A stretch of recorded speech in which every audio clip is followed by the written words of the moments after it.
Los condados rurales del sur de Ohio son perfectos para las actividades al aire libre. Pero la tranquilidad de esta comunidad discreta fue deshecha en 1989, cuando un francotirador asesinó a un amante de la naturaleza sin ninguna razón.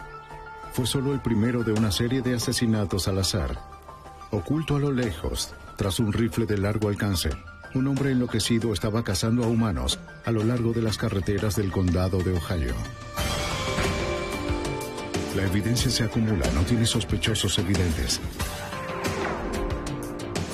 El centro de comercio es bombardeado. Ted Kaczynski es arrestado. Fugitivo a un prófugo. Los archivos del FBI.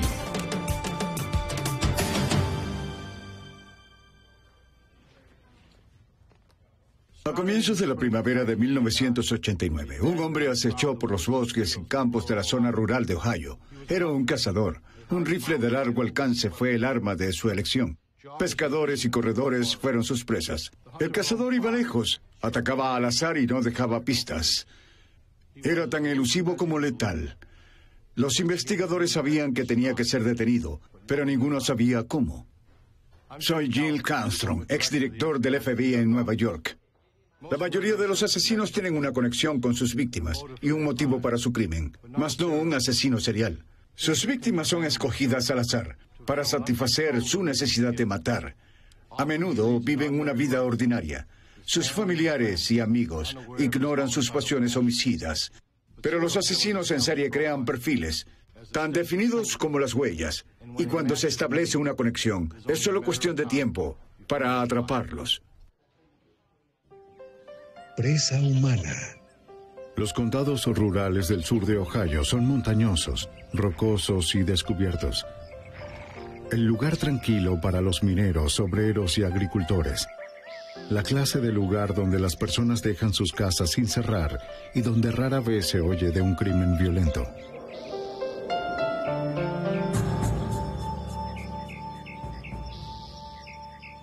El 1 de abril de 1989, Donald Welling, de 35 años, hizo lo que solía hacer los sábados. Salió a trotar por las calles del condado de Tuscarawas. Su tranquilo recorrido matutino terminó con solo un disparo.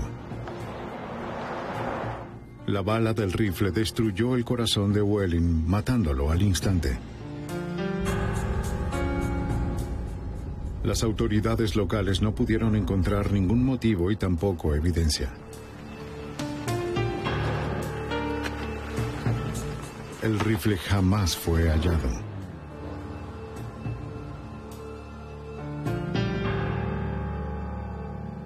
El 10 de noviembre de 1990, un sábado por la mañana, 19 meses después, en Ohio, Bannock, Jamie Paxton, de 21 años de edad, se levantó temprano para ir de casa con su ballesta.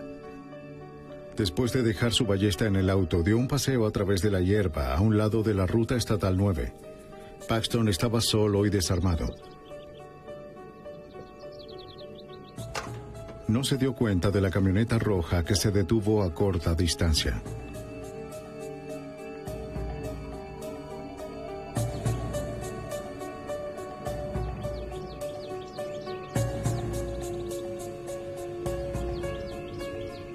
El tirador era cuidadoso y silencioso.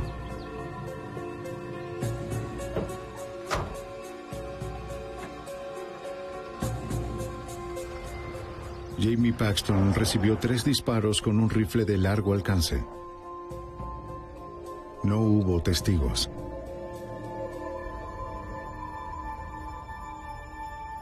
El asesinato horrorizó a una comunidad tranquila que consideraba que el asesinato era un problema para las ciudades grandes.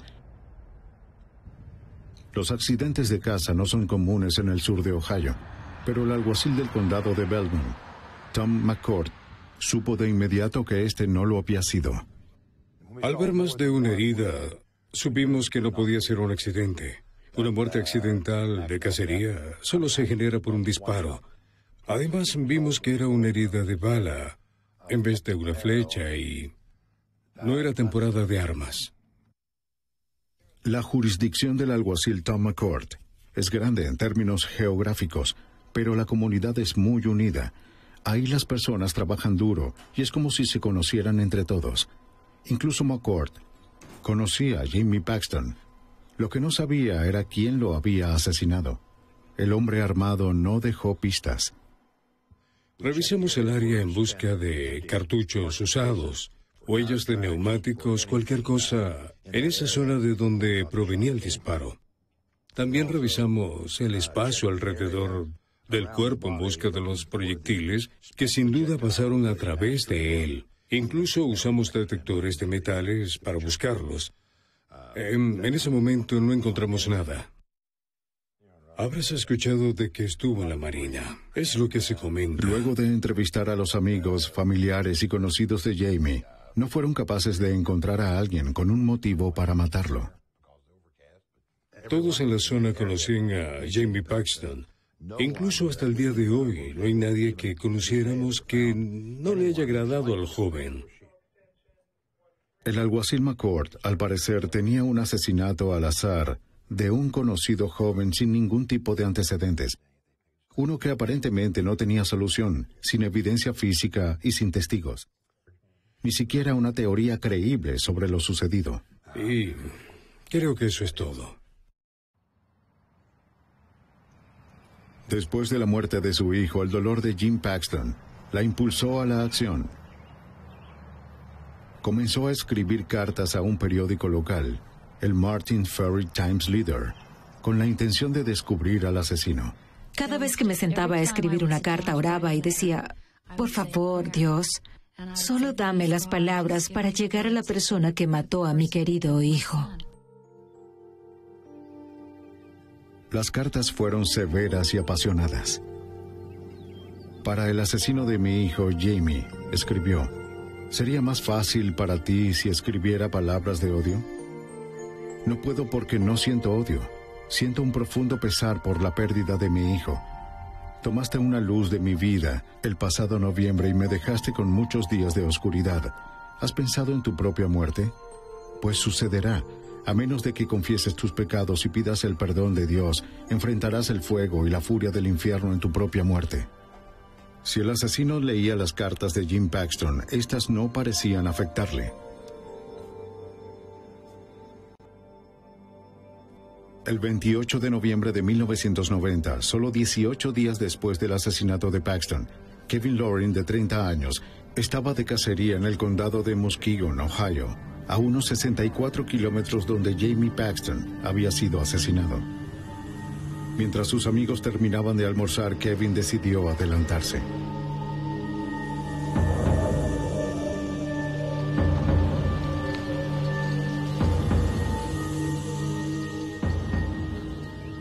Al caminar por el campo listo para cazar, Loring se convirtió en la presa, ignorando que se dirigía hacia la mira del asesino.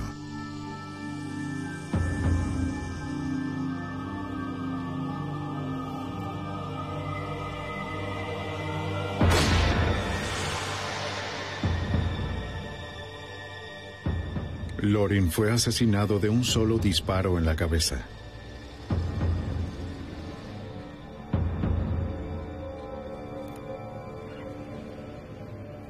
El asesino tuvo el cuidado de cometer sus asesinatos en diferentes condados para frenar una investigación que se llevaría a cabo en cientos de kilómetros rurales.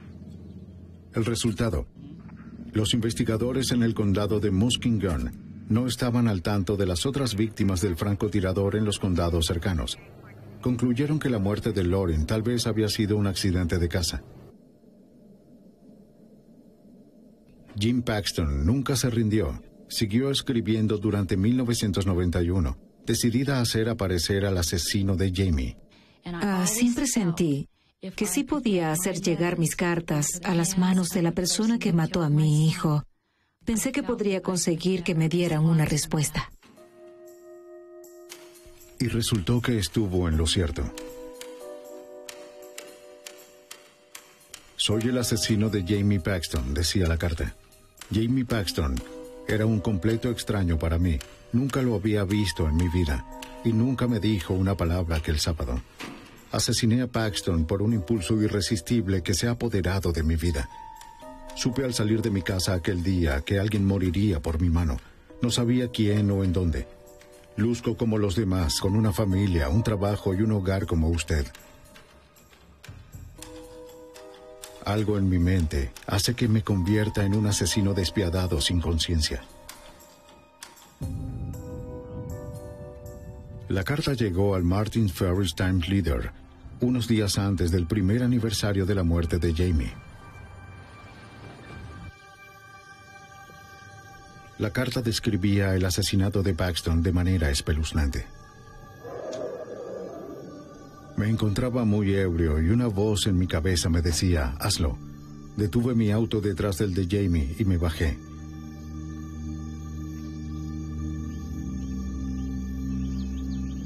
Jamie comenzó a caminar muy despacio colina abajo hacia la carretera. Levanté mi rifle hasta mi hombro y lo alineé en la mira. Me tomó al menos 5 segundos para apuntar con cuidado. Mi primer disparo no estaba alineado y le dio en el pecho, gimió y cayó.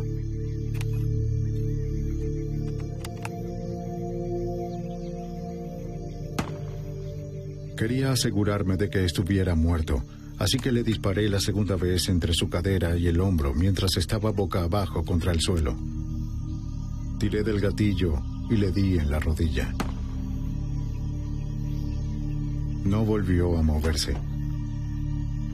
5 minutos después de dispararle a Paxton, estaba bebiendo una cerveza e hice desaparecer de mi mente todo lo que había hecho. Dejé de pensar que le disparé a Paxton, sino a una botella en el basurero. Sé que me odias con todo tu ser y tienes derecho. Pienso en Jamie cada hora del día, al igual que usted. Para el alguacil McCourt, la carta fue un comienzo, evidencia que podría conducir al asesino. Pero necesitaba más, la máquina de escribir que usó para redactar la carta y un arma. Mientras los investigadores buscaban, el asesino continuó con su propia cacería.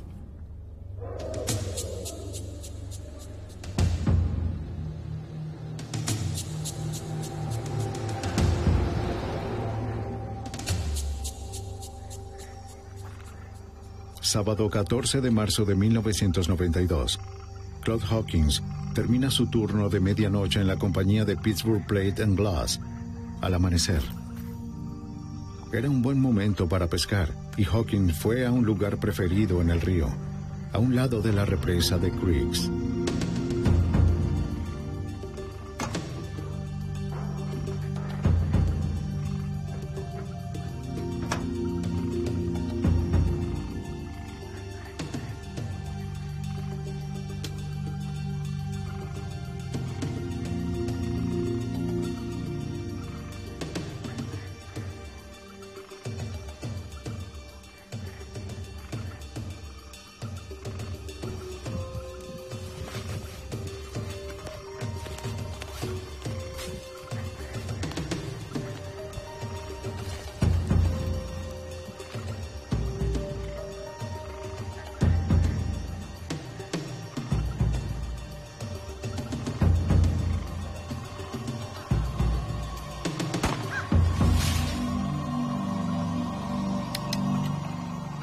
Hawkins tenía una esposa y 4 hijos. Otro amante de la naturaleza había sido asesinado mientras estaba solo, pero este se produjo en propiedad federal. El FBI intervino. El FBI se unió en la búsqueda del francotirador que mató a su última víctima en propiedad federal. Los investigadores de los 3 condados involucrados, junto con el FBI y la División de Vida Silvestre de Ohio, formaron una fuerza de tareas. No tardaron en darse cuenta de las pocas pistas que tenían. En cada caso, el asesino no tuvo contacto con las víctimas, no revisaba los bolsillos, no robaba. Los casquillos habían sido removidos con cuidado y los autos de las víctimas estaban intactos. El agente especial Harry Trombiras, Era el encargado de la oficina de campo del FBI en Columbus, Ohio. Lo que sí sabíamos era que el señor Hawkins había muerto de un disparo y por lo general se encontraría algún tipo de cartucho en el área. Recuerdo que buscamos con detectores de metal y nuestras manos y pies algún tipo de casquillo. No hallamos nada. Se trataba de que teníamos a alguien que fuera tan consciente de la evidencia como para recoger los cartuchos después de que disparaba y mataba a alguien. Estábamos lidiando con un tipo de persona diferente.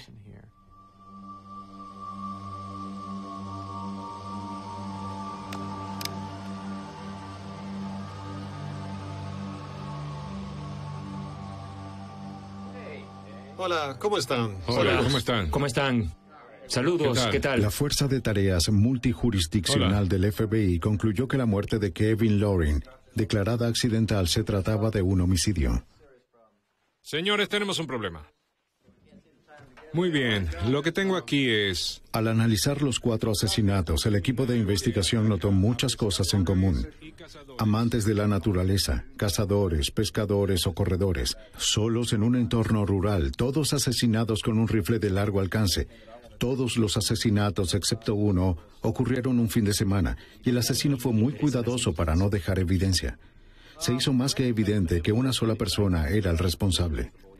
La Fuerza de Tareas estaba detrás de un asesino en serie. No tenemos... En cuanto comenzaron a movilizarse, el asesino atacó de nuevo. Ninguna evidencia. Sé que podemos atrapar a esa persona. Sé que podemos.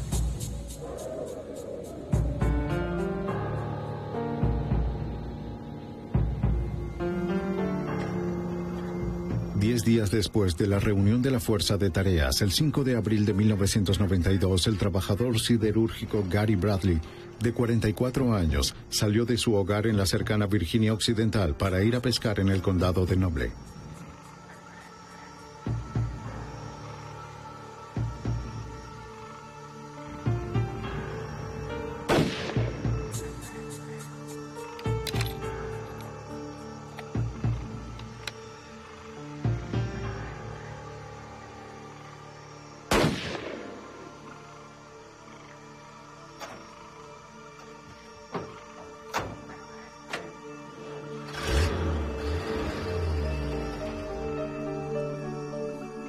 La esposa y los 3 hijos de Bradley nunca volverían a verlo con vida.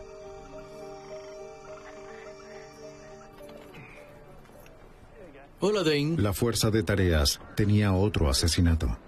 El francotirador Vial tenía que ser detenido. La unidad quería conocer más de la personalidad del francotirador. Le pidieron al FBI que elaborara un perfil psicológico del asesino en serie. Tal descripción sería de mucho valor para rastrearlo. Sí, muy bien. Tal vez encontremos algo que...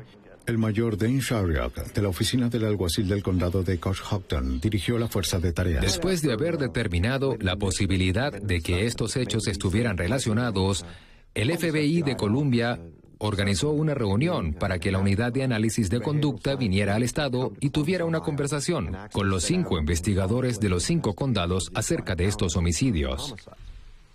La unidad de análisis de conducta del FBI en Quantico, Virginia, puede esbozar con precisión perfiles de personalidad de un individuo a partir de las pistas escasas. Larry Ankrum es un miembro de la unidad de análisis de conducta asignado al caso del francotirador Vial. Estudió toda la evidencia disponible, los informes de investigación de los 5 asesinatos y, sobre todo, la carta que el asesino le escribió a Gene Paxton. La noche que regresé a Quantico y revisé estos casos más a fondo, obtuve un perfil formal. Probablemente buscábamos a un hombre blanco, un individuo inteligente, un amante de la naturaleza, alguien que se sintiera cómodo estando en el bosque.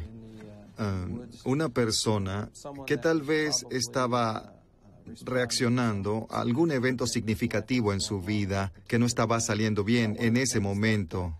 Nos pareció obvio que estábamos lidiando con la mentalidad de un francotirador, alguien que no quería confrontación, alguien que actuaba desde lejos, y esto es algo que vemos a menudo en los pirómanos. Debíamos buscar algunos tipos de actividades diferentes en la que podía estar involucrado, como alguna discusión, disparar a las ventanas o a los neumáticos de los autos, maltrato animal o un incendio provocado.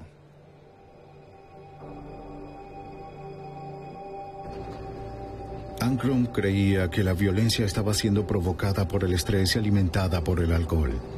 Ahora la fuerza de tareas tenía un perfil psicológico del francotirador vial.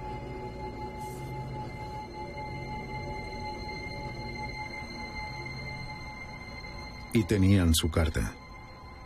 Los científicos forenses del FBI las estudiaron a fondo. Encontraron características distintivas en el tipo de letra. Si podían encontrar la máquina de escribir con la que había sido escrita, sería fácil vincular la carta con su dueño, al igual que el asesinato con el asesino. Tenían que apresurarse, el francotirador seguía afuera. El 21 de julio de 1992, dos cazadores en el Parque Estatal del Condado de Muskingum se encontraron cara a cara con el asesino.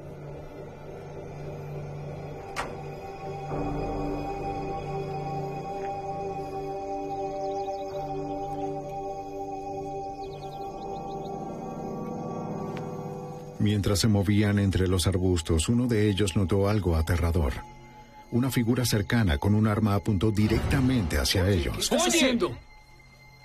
Lo llamaron y el hombre huyó hacia una camioneta roja. Sucedió muy rápido como para que los cazadores pudieran ver con claridad al hombre o a la matrícula del auto. ¿Viste la matrícula? No, no la vi. Desconcertados llamaron a la policía local, quienes alertaron a la fuerza de tareas.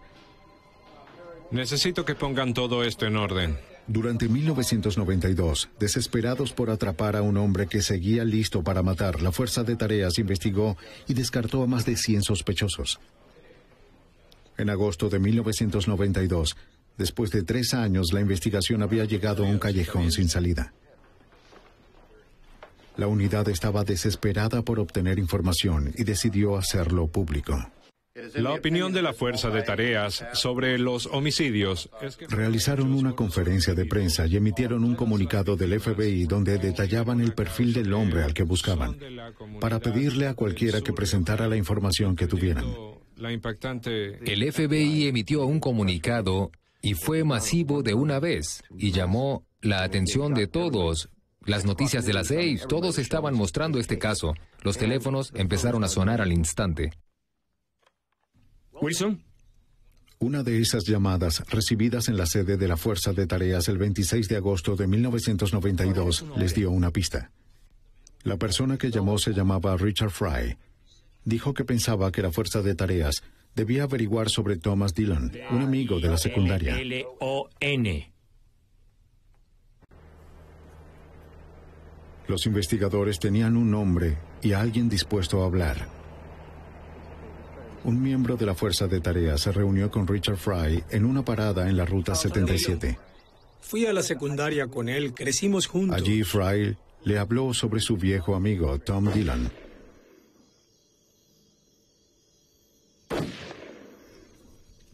Solían conducir por las zonas rurales de Ohio y disparar a las señales de tránsito y animales pequeños. Pero Fry encontró a Dillon muy violento y excéntrico para su gusto. Obsesionado con asesinos en serie como Ted Bundy, Dillon se había dedicado a matar a las mascotas y al ganado de las familias y a provocar incendios al azar. Fry se casó y durante la década de los 80 se olvidó de su amigo extraño. Pero en 1989 Fry se encontró con Thomas Dillon en una exhibición de armas en Cleveland. ¿Tom? Thomas. Dillon volvió a invitarlo a un paseo con él, como en los viejos tiempos. Y traté de... Es difícil olvidarse de las viejas amistades y Richard Fry se encontró una vez más conduciendo por las carreteras de la zona rural de Ohio, bebiendo cerveza y disparando a las señales de tránsito. Pero Fry se dio cuenta de que Dillon había empeorado. Dillon le preguntó a Fry si pensaba que él alguna vez había matado a alguien. Nos conocemos desde hace tiempo. Desde hace 27 años. ¿Crees que he matado a alguien? Tom, como dijiste, nos conocemos de hace años. Discutió cómo se saldría con la suya con asesinatos al azar, incluyendo la táctica de matar en diferentes condados para confundir a los investigadores. No podrían relacionarlos. Y al ser al azar, no tendrían ninguna pista. Era alguien normal, el típico... Fry dijo que cuando leyó el comunicado de prensa pensó al instante en Tom Dillon. Dio una descripción de Dillon, incluyendo el auto que conducía, una camioneta roja igual a la que habían visto los cazadores. Sí, de hecho es roja. El teniente Walt Wilson, de la oficina del alguacil del condado de Tuscarawas, era miembro de la fuerza de tareas. Su trabajo consistía en investigar las pistas y datos que llegaban con más frecuencia a medida que se esparcía el comunicado de prensa. Concluyó que Tom Dillon se ajustaba al perfil del FBI y que debía ser investigado. Comencé a seguir la información que el señor Fry nos había dado. Fui al lugar de trabajo de Tom Dillon en la ciudad de Kenton. Dillon había estado trabajando durante 12 años como dibujante en la compañía Kenton, Ohio Water Works. Wilson buscó el horario de trabajo de Tom Dillon para comparar los días libres de Dillon con las fechas y horas de los asesinatos. El propósito era eliminar a Dillon como sospechoso, pero no pudo. Descubrió que Dillon no trabajó los fines de semana cuando la mayoría de los incidentes ocurrieron, aunque eso no probó nada. Sin embargo, hubo 2 días en los que él había salido del trabajo y que llamaron la atención de Wilson. El 21 de julio de 1992, el día en que los cazadores vieron a un hombre apuntándoles con un rifle, y el 28 de noviembre de 1990, el día en el que Kevin Loring fue asesinado. Dillon podía ser la persona que buscaban. Mientras los otros miembros de la fuerza de tareas daban seguimiento a cientos de pistas, el detective Wilson comenzó a vigilar a Thomas Dillon. Quizás Dillon regresaría a las escenas del crimen o guiaría a los investigadores a más pistas. La vigilancia comenzó en octubre de 1992. El detective Wilson siguió a Tom Dillon en sus excursiones de fin de semana, conduciendo por las carreteras del sur de Ohio. Los días libres de Tom comenzaban a las 7 de la mañana. En especial, usualmente los del fin de semana. Salía de su casa y a veces se detenía en una tienda para comprar cerveza. Después se dirigía al sur, hacia otros condados, conduciendo por vías secundarias y también remotas. El 10 de octubre de 1992, mientras seguían a Dillon, Wilson perdió el rastro del vehículo del sospechoso. Mientras Wilson daba vuelta en una esquina, se encontró cara a cara con Thomas Dillon. Ante la posibilidad de ser descubierto, Wilson tuvo que pensar rápido. Lo saludé, me saludó y seguimos adelante. Se detuvo al final de la calle para ver si iba a quedarme allí o no.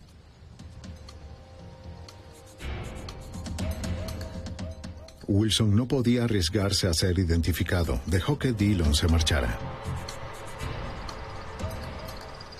Mi gran preocupación fue, espero que no se detenga y me pregunte qué estoy haciendo en esa propiedad, porque tenía todo el equipo en el auto conmigo. Y además no quería que viera mis radios y todas las cosas que llevaba.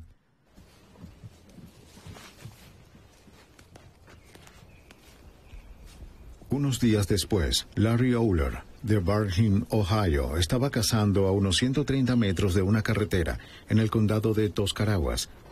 Oyó un auto detenerse. A través de los árboles vio a un hombre fornido y blanco. El individuo levantó un rifle.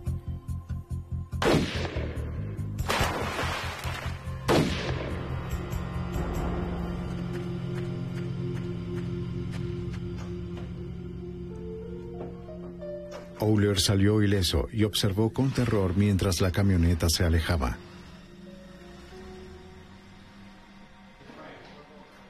Aunque la descripción de Oler se parecía a la de Dillon, no pudo hacer una identificación positiva. La unidad se dio cuenta de que Thomas Dillon era su sospechoso más probable. Su vigilancia tendría que ser reforzada.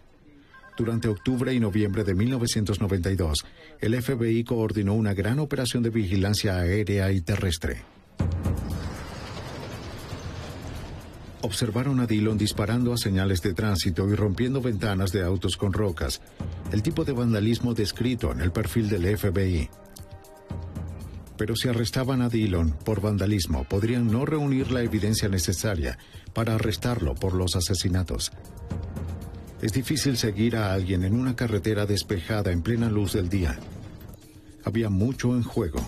Si Dillon intentaba otro asesinato y el FBI no estaba en el lugar correcto, podrían tener otra víctima. Si arrinconaban mucho a Dillon, podrían ser descubiertos y Dillon se escondería. La vigilancia terrestre tenía que guardar distancia de Dillon. Sigan su rastro. El agente Trombayras y el capitán Shryock dependían de la vigilancia aérea como sus ojos y oídos. Actuarían si algo sucedía. Sigue conduciendo, no se ha desviado. Un día el equipo de vigilancia se enfrentó a su peor temor. Trombayras y Shryock estaban muy lejos de Dillon cuando la vigilancia aérea envió una alerta. Cerca de Dillon, en la carretera, se encontraba la víctima perfecta de un francotirador, un corredor. Esta vez una mujer sola, en un entorno natural. Si Thomas Dillon era el asesino, la corredora sería una víctima irresistible. ¡Vayan tras él! Muy bien. Trombayras y Shryock se pusieron nerviosos. Esperando lo peor, se dieron prisa. Dillon también siguió justo hacia la corredora. Sí, está muy cerca de ella. ¿Qué tan cerca? ¡A pocos metros! ¡Va por ella! Conduciendo a toda velocidad, Trombayras y Shryock le preguntaron desesperados a los agentes en el avión en dónde estaba y si se estaba deteniendo. Les respondieron, Dillon se está acercando. No hay nadie alrededor. Los agentes aceleraron aún más. Otro mensaje desde el avión. Dillon se está deteniendo cerca de ella. Los agentes contuvieron la respiración.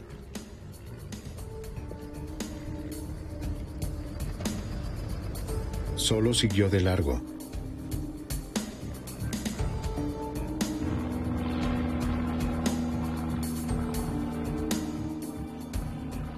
La sensación de alivio duró pocos segundos. El avión comunicó por radio que Dillon dio un giro a la derecha, hacia un camino más corto. La unidad aérea se quedó con él dirigiendo a Trombayras y Shryock hacia dónde ir. Es cierto, sigue ahí. Luego volvió a girar a la derecha. ¿Estaría intentando regresar? ¿Volvió a girar a la derecha, lo ven? Negativo, no lo veo. Le preguntaron al piloto si la corredora seguía allí. ¡Vamos, vamos! Dillon continuó doblando en cada esquina hasta que regresó al camino. Su giro en U preocupó a los agentes. Estaba volviendo por ella. Otro giro. Va por ella. Trombayras gritó por su radio, ¿dónde está la corredora? Y respondieron, no podemos ver a la corredora. Pero los agentes sabían que ella tenía que estar en un lugar cerca de Dillon. Si él la volvía a ver, estaban seguros de que la mataría. ¿Qué está haciendo? Se está deteniendo, se está deteniendo.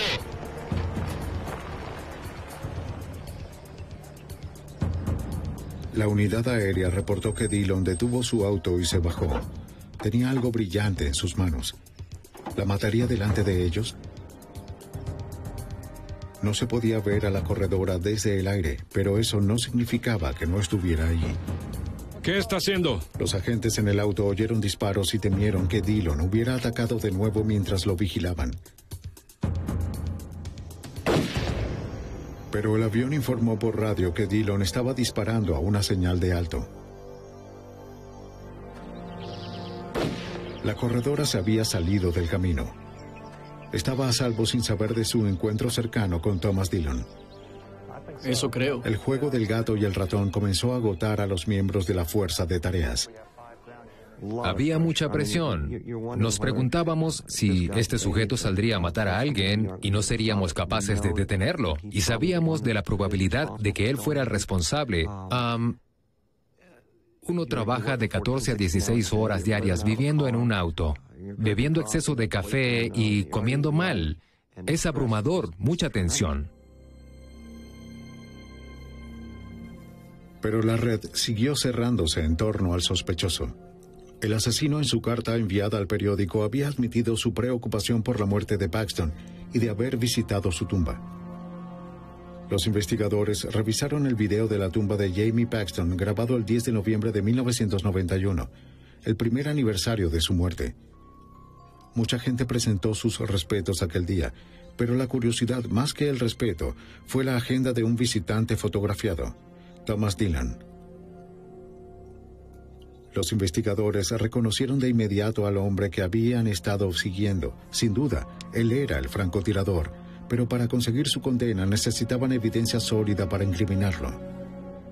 Tiene que salir en algún momento. Ahí está. Después del segundo aniversario de la muerte de Jamie Paxton, en 1992, la vigilancia observó a Thomas Dillon ingresando al edificio del Times Leader. Compró una copia del periódico anterior con todos los detalles del funeral de Paxton.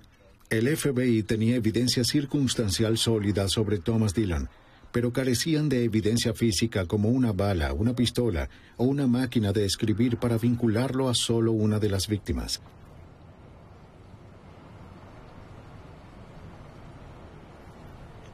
Se acercaba la temporada de caza. Dillon seguía vagando por los caminos rurales ebrio, armado y letal.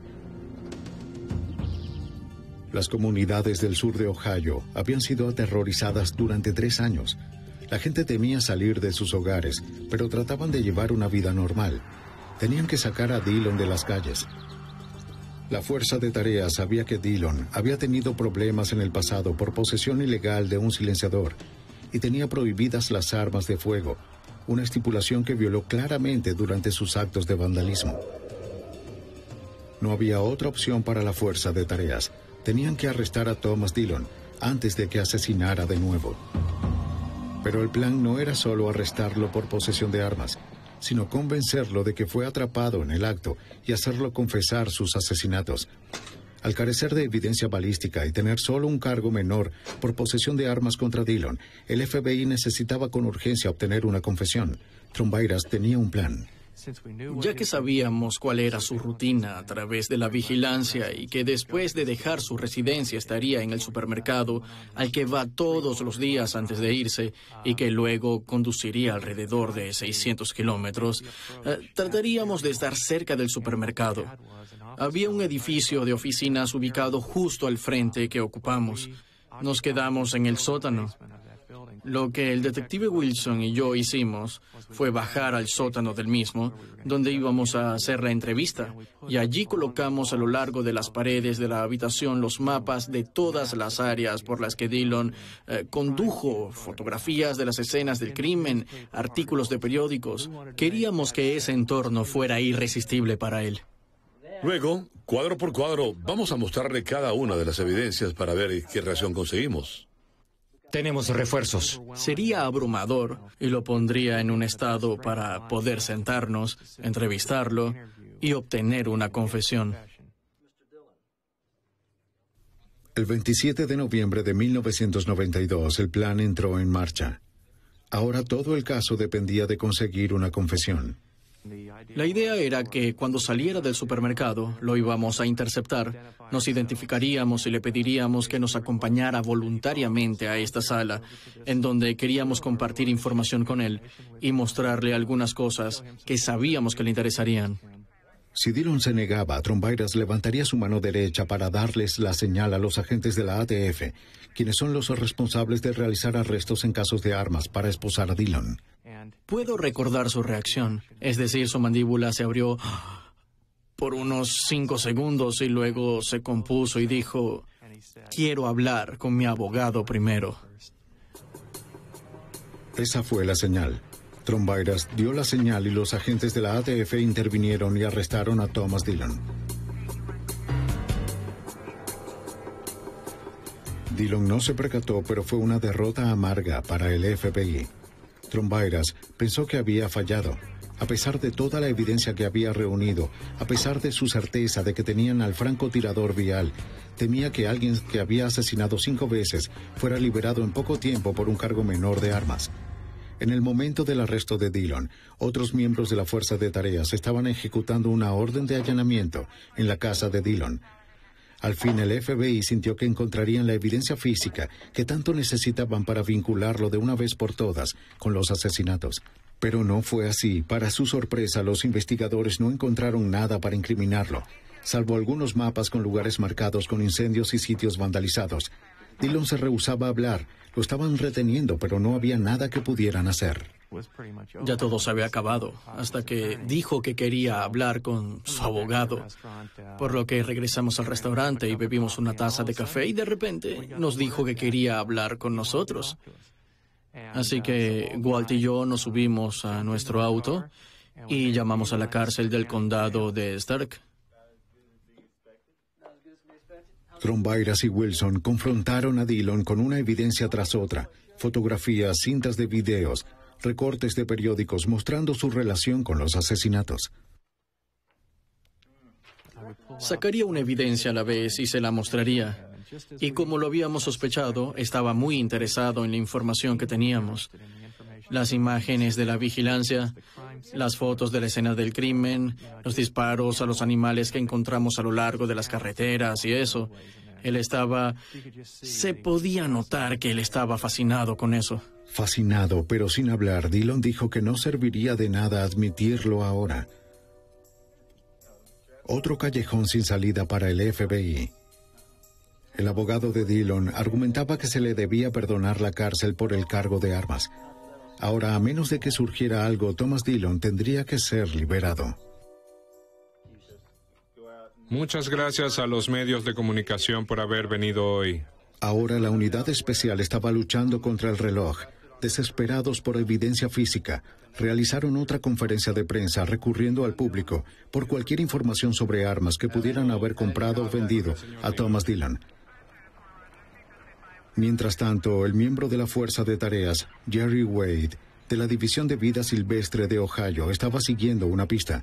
Un testigo llevó a Wade a un lugar en donde hace un par de años vieron a Thomas Dillon disparar su arma. Wade esperaba que eso lo condujera a alguna evidencia balística para vincular a Dillon con uno de los asesinatos.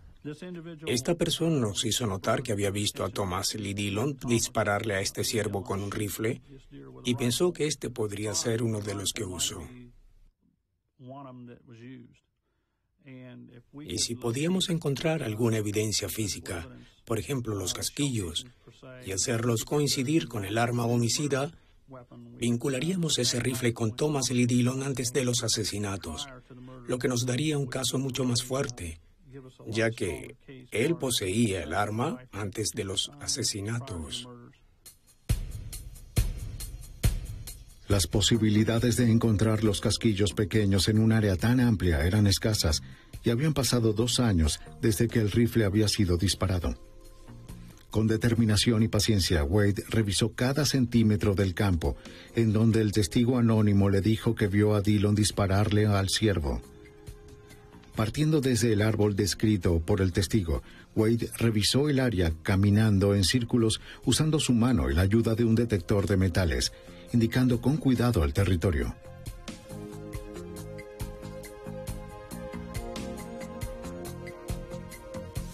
Milagrosamente, Wade hizo un gran hallazgo. Encontró 2 casquillos de balas de rifle que serían identificados como provenientes de la misma arma usada para matar a Gary Bradley y a Claude Hawkins. Al fin, una conexión física con los asesinatos. Sentía que celebraba. No podía creer que los hubiera hallado después de tanto tiempo, desde el tiroteo y el incidente. Además, que la persona no supiera la ubicación exacta del árbol. La escena había cambiado desde que él estuvo allí.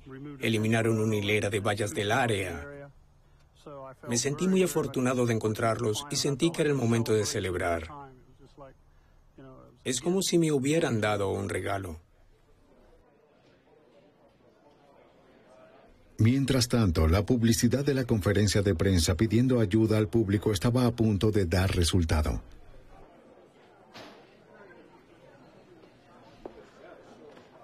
El 4 de diciembre, el capitán Sharrock atendía los teléfonos en la sede de la Fuerza de Tareas.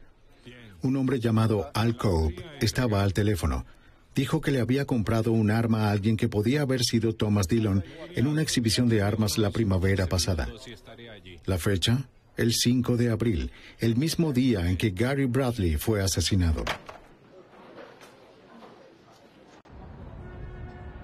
El arma fue enviada al laboratorio del FBI en Washington para realizar pruebas balísticas. El agente especial Paul Schrecker es un experto en balística que trabaja para el buró. A medida que la bala va saliendo a través del arma, al entrar en contacto directo con las paredes internas del cañón, esta queda impresa con las imperfecciones microscópicas, las características microscópicas que dejan una marca como una huella dactilar. Los fragmentos de las balas tomados de los cuerpos de Gary Bradley y Claude Hawkins fueron examinados por los laboratorios del FBI. Un pedazo de bala puede seguir siendo valioso para la comparación, aunque pueda fragmentarse y quebrarse como resultado del impacto en la víctima, y solo se recuperen los pedazos. Estos fragmentos todavía están marcados. Aún tienen las impresiones del interior del cañón del arma, y se pueden usar para hacer una comparación positiva o una identificación. Cuando se envió el arma al laboratorio, se hicieron las pruebas de balística y las balas disparadas fueron comparadas con los fragmentos recuperados de las víctimas. Al Cobb hizo las pruebas con el arma y se examinaron las balas para buscar las características que pudieran tener en común con los fragmentos de las balas tomados de los cuerpos de Gary Bradley y Claude Hawkins. Conclusión: el arma que Thomas Dillon le vendió a Al Cobb coincidía con el arma usada para matar a Gary Bradley y Claude Hawkins. Al fin, el FBI le dio la noticia a Thomas Dillon. Cierra la puerta, por favor. El agente Trombairas visitó a Dillon en la cárcel y lo confrontó con la evidencia. Él y su camioneta coincidían con la descripción de los pocos testigos. Estuvo ausente en el trabajo cuando ocurrió cada asesinato. Tenía un historial de violencia al azar y de uso de armas, y el FBI podría probar en la corte que un arma que tuvo mató al menos a 2 de las víctimas. Pero Trombairas sabía que Dillon era el culpable de los 5 asesinatos y quería un cierre para las familias de las víctimas. Le ofreció un trato a Dillon. Como presión, Trombairas le recordó a Dillon que se enfrentaba a la silla eléctrica de Ohio. Dillon se puso nervioso y comenzó a negociar.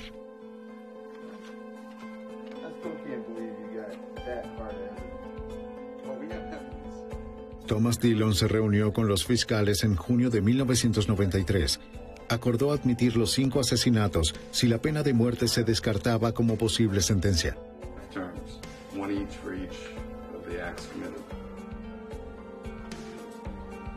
El 9 de julio, Dillon confesó todo a los fiscales para salvar su vida.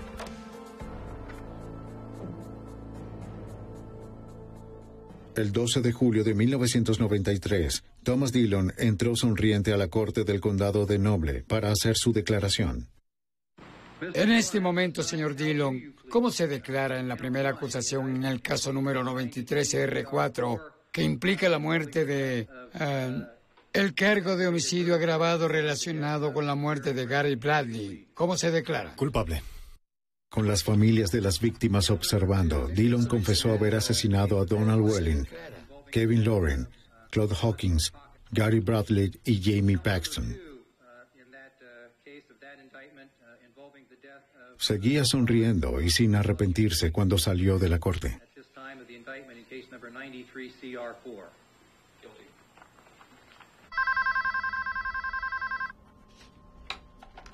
Hola. Hola. Es Thomas. Sí. La actitud arrogante de Dillon fue detallada por la periodista local, a quien Dillon llamó varias veces desde la prisión, asombrándose de su propia violencia, deleitándose con su fama y riéndose de los asesinatos, excepto de uno. No hablaría del asesinato de Jamie Paxton. No, olvídalo, ¿sí? Olvídalo. Jim Paxton, la madre de Jamie, estuvo en la corte el día en que Dillon se declaró culpable. Solo quiero hablar con él sobre Jamie, la clase de persona que Jamie era. Jamie fue todo lo que Thomas Dillon nunca podrá ser. Dillon es un cobarde, se escondió detrás de un arma y Jamie no era así. No sabía que él estaba viendo eso en el noticiero de la noche y eso lo enojó mucho, que lo llamara un cobarde patético. Hablamos con él sobre el arrepentimiento y cómo se sentía respecto a estos homicidios, y lo único que dijo que en verdad le molestaba era el de Jamie Paxton. Dijo que no se había dado cuenta de que era tan joven.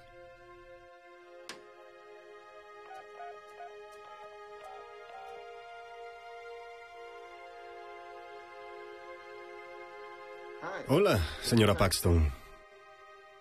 Es Thomas Dillon.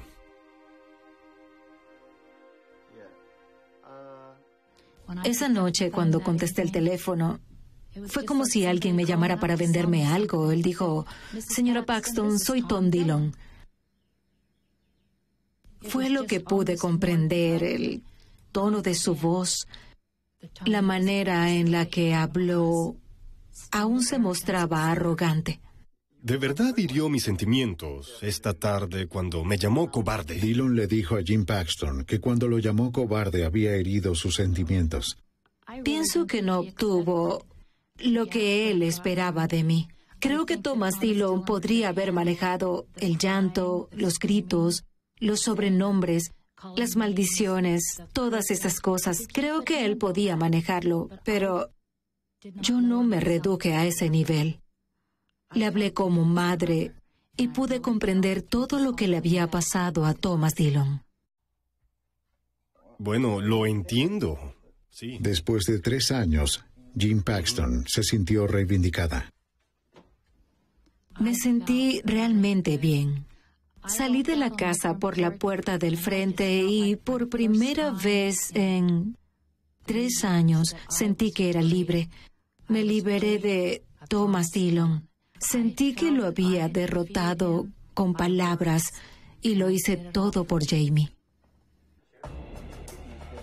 Thomas Dillon dejó en claro que no quería ir a la prisión de Lucasville, la más difícil de Ohio. Así que Jim Paxton, a través de una petición, se aseguró de que Dillon fuera enviado a donde se le dijo.